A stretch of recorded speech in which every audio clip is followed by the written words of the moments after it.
Bahujan Samaj party की राष्ट्रीय अध्यक्षा मायावती के खिलाफ दिए गए एक बयान ने पूरे देश में भूचाल ला दिया। बीजेपी के नेता रहे दयाशंकर सिंह को पार्टी से निकाल दिया गया और अब दयाशंकर सिंह को इंतजार है बीजेपी में वापसी का। आज स्वाति सिंह और दयाशंकर सिंह दोनों लोग इंडिया न्यूज पे हैं, उनसे बात करेंगे। दयाशंकर जी, आपको पार्टी से निकाल दिया गया। मेरा पहला तो सवाल यही है आपसे कि आपकी पार्टी में वापसी कब हो रही है? बीजेपी में आप कब वापस जा रहे हैं? दोबारा आपको कब जो है बुला के फिर से उसी पद पे आसीन किया जा रहा है? अब ये तो मैं नहीं जानता हूँ, ये तो भाई ये पार्टी जानती है। मैं तो जो है आज भी पार्टी में अपने को मानता हूँ। आज ये कार्यकर्ता के रूप में एक आम आदमी, मैं तो विचारधारा के साथ जुड़ा था। मैं तो कभी पद के लिए और चुनाव लड़ने के लिए मैं भारतीय जनता पार्टी में रहा ही नहीं। मैं तो एक विद्यार्थी परिषद का एक सामान्य कार्यकर्ता था, जिससे एक विचारधारा से जुड़ करके मैं भारतीय जनता पार्टी के प्रदेश के उपाध्यक्ष तक बना।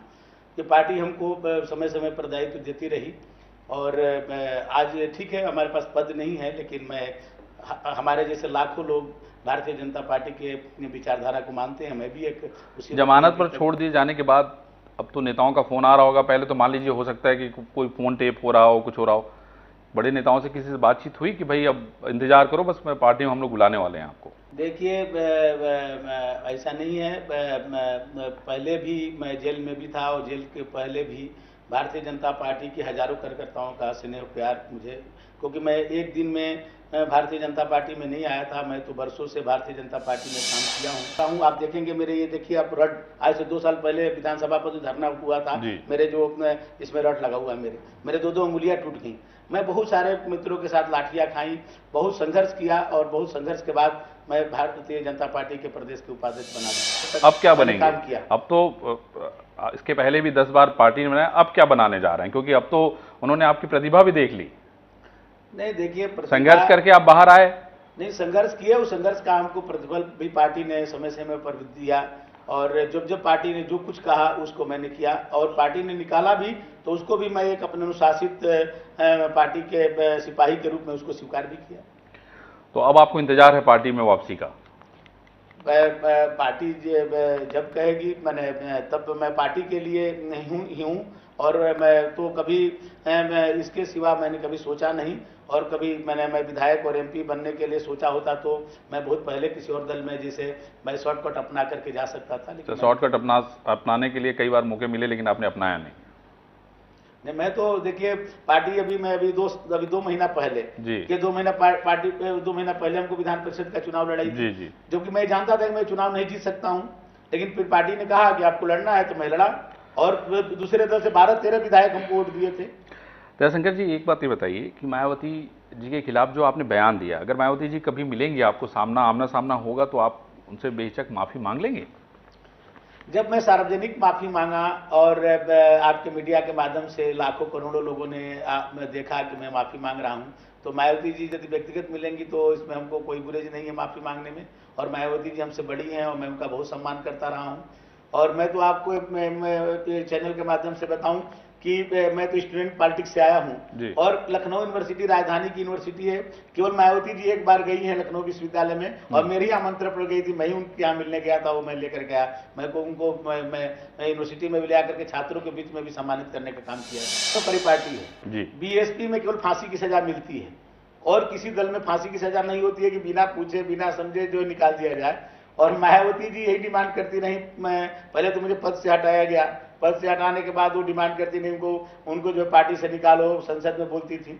और देखिए मैं आज इस बात को नहीं, मायावती तो थी आपके खिलाफ, नहीं आपकी पार्टी में कौन खिलाफ था? और आप देखिए हमको पार्टी से निकाल भी दिया गया, मायावती जी के डिमांड पर निकाला गया। मायावती जी ने संसद में, राज्यसभा में बोला कि उनको नहीं, पार्टी से निकालिए। और पार्टी से निकालने के बाद मायावती जी उसके बाद लखनऊ में अपने सभी प्रदेश भर के कार्यकर्ताओं को उन्होंने बुलाया, नसूमुद्दीन सिद्दीकी को इसका नेतृत्व सौंपा और बुला करके जिस तरह से मेरी छोटी बेटी को, मेरी माँ को, बुढ़ी माँ, मेरी 80 साल की माँ, मेरी पत्नी को किस तरह से उन्होंने पूरे वो करके षड्यंत्र करके, मैंने पूरा तैयारी करके जिस तरह से गाली गलौज चौराहे पर किया गया, क्या मायावती जी का कैरेक्टर सही है? जब आपने एक डिमांड किया, आपने कहा कि दयाशंकर को पार्टी से निकाल दो, मैंने माफी मांगा, मेरे ऊपर पार्टी ने मुझे पद से हटाया फिर पार्टी ने मुझे निष्कासित कर दिया आपके डिमांड पे, तो उसके बाद आपको लखनऊ के हजरतगंज में आपके पूरे प्रदेश के जिसको आपने टिकट दिया है माफियाओं को और गुंडों को, उनको बुला करके मेरी माँ, मेरी बेटी और मेरी बहन, मेरी पत्नी को जिस तरह से वो किया गया, और कहती है कि मैं सबक सिखाने के लिए क्यों। तो क्या आज प्रदेश के अंदर मायावती जी बताएं कि क्या किसी का बलात्कार होता है, कोई बलात्कार करता है? आज बुलंदशहर में बलात्कार हुआ है, मुलजिम पकड़े गए, क्या उनके परिवार के लोगों को आप बलात्कार कराएंगी? तो कल आप मुख्यमंत्री बनेंगी उत्तर प्रदेश की, तो क्या कहेंगे कि भाई उसके घर में इसने बलात्कारी था तो इसके पूरे घर को बलात्कार कर दो? क्या मायावती का यही कैरेक्टर है? ये बताइए कि अब चुनाव कौन लड़ेगा? स्वाति जी लड़ेंगी, आप लड़ेंगे, आप दोनों लड़ेंगे? अभी स्वाति जी के संघर्ष की बात तो अभी हम लोग करेंगे, लेकिन चुनाव कौन लड़ेगा? देखिए, चुनाव कोई बहुत बड़ा विषय नहीं है। चुनाव तो मैं बीजेपी में था तो बीजेपी कहती थी कि चुनाव लड़ना है तो मैं चुनाव लड़ता था, बीजेपी कहती थी कि नहीं लड़ना है तो नहीं लड़ना है।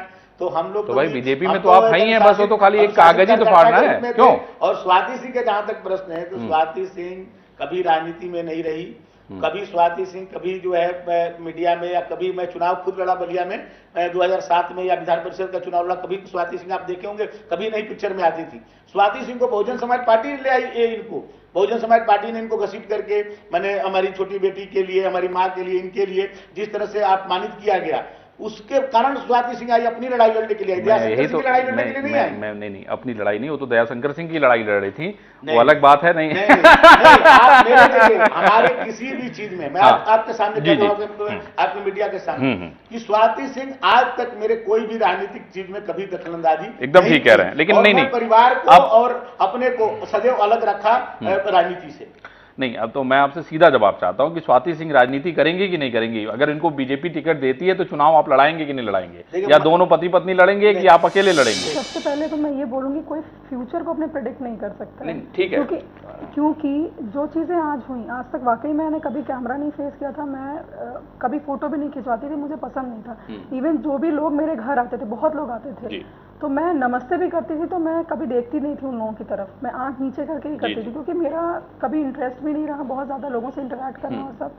हाँ, ये सर्कमस्टांसेस ऐसे हुए कि मुझे आना पड़ा, तब भी मैं नहीं जानती थी कि ऐसा कुछ होगा। तो आज ये चीज़ बोलना कि मैं इलेक्शन लड़ूंगी या नहीं लड़ूंगी, आई कांट से इट। तो आप इंतजार कर रही हैं कि आपको पार्टी बुलाए और टिकट दे, तब आप सोचेंगी? नहीं, भगवान पता नहीं किधर मुझे डाइवर्ट कर दे, क्योंकि मेरा पूरा कंसंट्रेशन आज भी मेरे बच्चों पे रहता है, पूरा मैं उनके लिए आज भी कंसर्न्ड हूँ, मेरे बच्चों की पढ़ाई और सारी चीज़ें। बट ये जो इंसिडेंट हुआ है, अब इनफैक्ट मैं इनसे भी कई बार बोलते मैं आज मैं कहती हूँ जब तक आप आ नहीं जाएंगे या ये चीज़ नहीं हो जाएगा, मैं विश्वास नहीं कर सकती, क्योंकि अब मुझे ऐसा लगता है कि we can't predict our future. नहीं, एकदम आपने एकदम सही कहा कि आगे क्या होने वाला है मुझे भी नहीं पता है, आपको भी नहीं पता है, शायद दयाशंकर जी को भी नहीं पता है, लेकिन ये होता है कि भाई इतनी सारी लड़ाई आपने लड़ी दयाशंकर जी के लिए। दयाशंकर जी के लिए नहीं, बिल्कुल नहीं। आप कहीं देख लीजिए, मैंने इनको कहीं डिफेंड किया? ये आप पूरा इशू डाइवर्ट कर रहे हैं। मैंने सिर्फ, मुझे पूरा ये लगा, देखिए ऐसा नहीं है कि हो सकता है इन्होंने कभी और भी कोई बयान दिया होगा, अच्छा होगा खराब होगा, मैं ना तो कभी सामने आई कि इन्होंने बहुत अच्छा बोला मैं इनकी तारीफ कर दूं, या खराब बोले तो ना मैं कभी ये सामने बोलने आई हूँ कि इन्होंने खराब बोला। जो भी चीज़ें थी, मैं गई हूँ तो सिर्फ और सिर्फ जब कोई स्टेटमेंट दिया तब भी मैं पिक्चर में नहीं थी, जब बसपा वालों ने जो प्रोटेस्ट किया था उसके बाद मैं तब बाहर आई हूँ, क्योंकि अनबियरेबल था। दयाशंकर जी, आपको लगा नहीं कि ये सारी चीजें कहीं ना कहीं पॉलिटिक्स को बढ़ा रही है, पूरी तरीके से राजनीति होने लगी इस पूरे मामले को लेकर? देखिए, ये मायावती जी को लगा कि बहुत बड़ा उनको इसका एक बड़ा मुद्दा मिल गया है, क्योंकि मायावती जी कभी जमीन पर आकर के कभी काम नहीं की। वो बहुजन समाज पार्टी को इस पर आंदोलन पर कभी विश्वास ही नहीं रहा। मायावती जी 2 बार केवल जो है उनके लोग 4.5 साल के ये समाजवादी पार्टी के टेन्योर में केवल 2 बार सड़क पर आई। एक बार माननीय मायावती जी की मूर्ति जो है एक लड़के ने तोड़ दिया था, जो अम्बेडकर उद्यान में, तो तब बहुजन समाज पार्टी के लोग सड़क पर आए थे, और दूसरा मेरे बयान पर वो सड़क पर आए थे। मायावती जी को लगा कि बहुत बड़ा इशू मिल गया है, इस इशू पर तो जो है मैं पूरे सत्ता में फिर से पुनः स्थापित हो जाऊंगी। लेकिन बाद में जिस तरह के उन्होंने घृणित उनके लोगों ने कार्य किया, क्योंकि मायावती जी के पार्टी के लोगों का इस तरह का चरित्र ही रहा है, पहले भी इन लोगों ने कई बार इस तरह की हरकत इन लोगों ने की और लोग बैकफुट पर आ गए। लेकिन इस बार मीडिया ने जिस तरह से आगे आकर के, मैं तो आप सबको इसके लिए मैं हृदय से आभार प्रकट करता हूं कि आप लोगों ने मायावती जी या मायावती जी के पार्टी के जो नसीमुद्दीन शरीके लोगों के चरित्र को जनता के सामने आप लोग ले आए, जिसके कारण हजारों नहीं लाखों नहीं, मैं तो कहता हूं कि उत्तर प्रदेश ही नहीं देश के लोग भी इसकी भर्त्सना किए और कहीं ना कहीं हमारे परिवार के साथ सहानुभूति किए, जिसके कारण मायावती जी को बैकफुट पर आना पड़ा। मायावती जी वही थी पहले जो तिलक तराजू और तलवार, इनको मारो जूताचार, इससे इन्होंने राजनीति शुरू की थी, लेकिन सत्ता उनको तब मिली जब सर्व समाज के लोग उनके साथ जुड़े। जयशंकर जी, ये मैं पूछना चाह रहा हूँ कि इधर जो इस कष्ट के दौर में आप जब थे, जब सारी घटना हो रही थी, स्वाति जी इधर बच्चों की लड़ाई लड़ रही थी, माँ की लड़ाई लड़ रही थी, बहुत सारे लोग अपने ज़िंदगी में बहुत सारे दोस्त बनाए होंगे, बहुत सारे मित्र, क्या हकीकत, किस हकीकत का सामना हुआ? आप कैसे कैसे कहाँ भागे, आप कैसे कैसे छिपे? लोगों को मन में रहता ना कि भाई वो अंदर की कहानी क्या है। देखिए यहाँ से निकले तो कहाँ गए आप? देखिए यहाँ से नहीं निकले थे हम, तो रास्ते में ही गए थे, मऊ में एक बयान दिए थे और वहाँ से बलिया गए थे। हाँ। बलिया के बाद माननीय रैली होने वाली थी गोरखपुर में, उसके लिए मैं गया हुआ था, तब तक ये दुर्घटना हो गई। तो वहाँ चीजों को वहाँ सुने कि, लेकिन नहीं वहाँ सुने कि आदित्यनाथ जी और बड़े नेताओं से आपकी मुलाकात हुई और कुछ सलूशन निकालने की कोशिश की गई थी। नहीं, मैं किसी से नहीं मिला, किसी भी बड़े नेता से नहीं मिला। जब जो मुझे पार्टी से निष्कासित कर दिया गया तो उसके बाद मैं किसी बड़े नेता से नहीं मिला, किसी से बात भी नहीं हुई आपकी। और लेकिन मैं इतना आपसे जरूर कहूंगा कि मैं विश्वविद्यालय से लेकर के और आज तक मुझे कभी इसका एहसास नहीं हुआ कि, और मैं तो आज मेरी पत्नी इस बात के लिए बहुत आलोचना करती थी, आपने क्या बनाया और आपने क्या किया और आपने पूरे अपने जीवन को वो कर दिया, दांव पे लगा दिया है। हमारी भी पढ़ाई लिखाई को आपने बर्बाद कर दिया। हाँ। मेरे ऊपर बहुत आरोप लगाती थी और आज मेरे साथ बैठी है आपके सामने, लेकिन इनको एहसास हुआ होगा कि मैंने कितने लोग पैदा किए, कितने लोग, मैं हजारों लोग, आप विश्वास नहीं करेंगे मेरे, मुझे दो चार नेताओं के नाम बताइए। हजारों लोग दयाशंकर जी, दयाशंकर जी, दो चार नेताओं के नाम बताइए ना। देश के लोग तो आपके साथ ही हैं।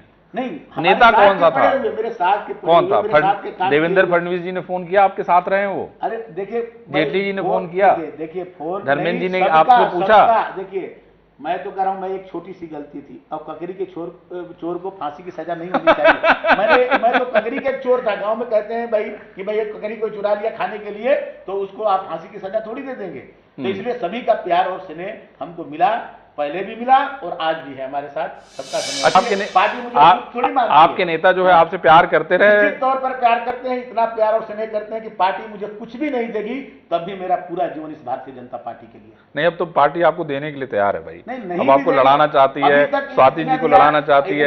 आज पूरे, पहले तो कुछ लोग जानते थे, आज पार्टी के उपाध्यक्ष पद से हटाने के बाद आज पूरा देश लोग मुझे स्नेह प्यार करते हैं। तो इसलिए कोई विषय नहीं है कि पार्टी मुझे क्या दे, अभी तक जो दिया है पार्टी नहीं दिया है और मैं पार्टी का के एक सिपाही के रूप में अब तक काम करता हूं। सारे नेता यही कहते हैं कि मैं पार्टी का सिपाही हूँ, होते हैं वो नेता। ने अपना संदेश दे दिया जो आप कहना चाहते हैं। स्वाति जी, ये पूछना चाहता हूँ, नसीमुद्दीन और बाकी लोगों के खिलाफ अभी सरकार कार्रवाई क्यों नहीं कर रही है? अब ये तो सरकार जाने, जैसे क्योंकि देखिए मैं एक चैनल पे ये बात हो रही थी कि मैंने बोला कि जब दयाशंकर जी के एफआईआर में जितने एक्टिवली इन लोगों ने सारा काम किया, जो मैंने एफआईआर कराया है उसमें नहीं कर रहे हैं, तो वहाँ पर ये इशू उठने लगा कि now you are giving the political statements and all. मैंने कहा मैं पॉलिटिकल स्टेटमेंट नहीं दे रही हूँ। आज हाँ दयाशंकर जी हैं तो आप वो बोल रहे हैं, अगर कोई थर्ड पार्टी भी होता तो मैं दो एफआईआर को कंपेयर कर रही हूँ।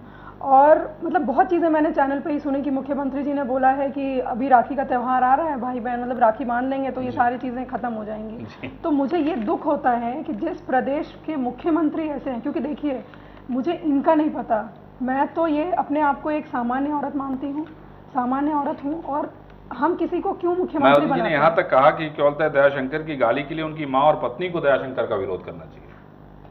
तो मैं कह तो रही हूँ मैंने कि क्या मायावती जी ने जो गलत किया, या जो उनके लोगों ने बीएसपी के लोगों ने जो यहाँ पे प्रोटेस्ट किया, सबकी फैमिली आ रही है। मैं कहती चलिए हम लोग, मैं बहुत ख़राब हूँ कि मैंने जाकर के मैंने इनकी शिकायत नहीं, मतलब ये नहीं कहा कि इन्होंने बहुत गलत काम किया, हम खराब हैं, बीएसपी वाले बहुत अच्छे हैं, तो बीएसपी वालों की फैमिली क्यों नहीं आकर के बोल रही है? पहले वो अपने अंदर देखें, अगर वो लोग बहुत अच्छे हैं तो पहले वो सारे लोग उसी हजरतगंज चौराहे पे आएँ, माफ़ी मांगे और बोलें कि बीएसपी वालों ने जो किया है वो गलत किया है। खास करके जितने लोगों पे पॉक्सो अभी लग गया है वो, और जिन पे पॉक्सो नहीं लगा है उसकी भी फैमिली आए, उसके बाद दूसरों से वो लोग एक्सपेक्ट करें। क्योंकि मायावती जी का जो मैंने पूरे इस एपिसोड में देखा है कि वो जो चीज़ें दूसरों से एक्सपेक्ट करती हैं वो खुद नहीं करती हैं। जैसे उनके एक्सपेक्टेशन थे कि दयाशंकर जी को पद से हटाओ, पार्टी से हटाओ, FIR कर दो, सारी चीज़ें हुई। उन्होंने क्या किया? एक भी कुछ किया इसमें से? तो जब आप खुद वो चीज़ नहीं कर रहे, बताएगी क्या किया। छोटा सा एक ब्रेक लेते हैं, उसके बाद बात करेंगे कि दयाशंकर जी मूल रूप से कहाँ के हैं और आखिर इनकी निजी जिंदगी क्या है। Welcome back. एक बार फिर से बात करते हैं स्वाति सिंह और दयाशंकर सिंह से। दयाशंकर जी, इधर बीच आपके बारे में बहुत सारे र्यूमर उड़े, बहुत सारी बातें कही गई। आप कहाँ के मूल रूप से रहने वाले हैं? कहा गया भाई बलिया में रहते हैं, बलिया में कुछ व्यापार आदि करते हैं। जरा अपने बारे में बताइए, फिर हम स्वाति सिंह जी से पूछेंगे। मैं बता दूं आज, क्योंकि अभी तक कोई ये नहीं जानता था कि मैं कहाँ के रहने वाला हूँ। ये घटना ने वो बता दिया। मैं मूल रूप से बिहार में एक छोटका राजपुर गांव है जो बलिया शहर से, मैंने डिस्ट्रिक्ट से 5 किलोमीटर की दूरी पर है। 1967 में त्रिवेदी कमीशन बना था पार्लियामेंट में, तब हम लोग का बॉर्डर निर्धारित हुआ था। तो मेरी जो जमीन थी वो बलिया साइड में आ गई और मेरा घर था वो बिहार साइड में चला गया। आप कोई दलितों के बारे में ये आज मायावती जी कह रही हैं, तो मैं मायावती जी से कहना चाहता हूं कि मायावती जी, मेरी माँ के भाई मैनेजर सिंह नाम था, बहुत बड़े समाजवादी नेता थे, और बलिया में आप उनके बारे में पता करिए, उनकी बहन हमारी माँ है। कि आज बलिया के अंदर कोई भी पार्टी का नेता हो, उनका पहले माला पहनाता है, तब वो चुनाव प्रचार करने के लिए जाता है। किसी भी दलितों के लिए उन्होंने जो काम किया है, मायावती जी अब अपने सपने में सोच नहीं सकती हैं, केवल आप बयान देती हैं। उन्होंने धरातल पर उस काम को किया है। मैं उनका भांजा हूं और हम लोग बलिया में ही आकर के बस गए। आप मुझे ये बताइए, वो तो आप अपनी बात बता रहे हैं कि भाई आप बीजेपी से ही लड़ेंगे, लेकिन और सबकी इच्छा होगी ना कि दयाशंकर जी आ जाएंगे तो ठाकुर रोड का डाइवर्जन हो जाएगा, ठाकुर वोट मिल जाएगा। और देखिए, ये तो देखिए पार्टियां अपने फायदे और नुकसान में समझती है, जिसका जो फायदा होगा। तो भाई यही तो आपसे जानना चाह रहे हैं, कौन फायदा आपका लेना चाहता है?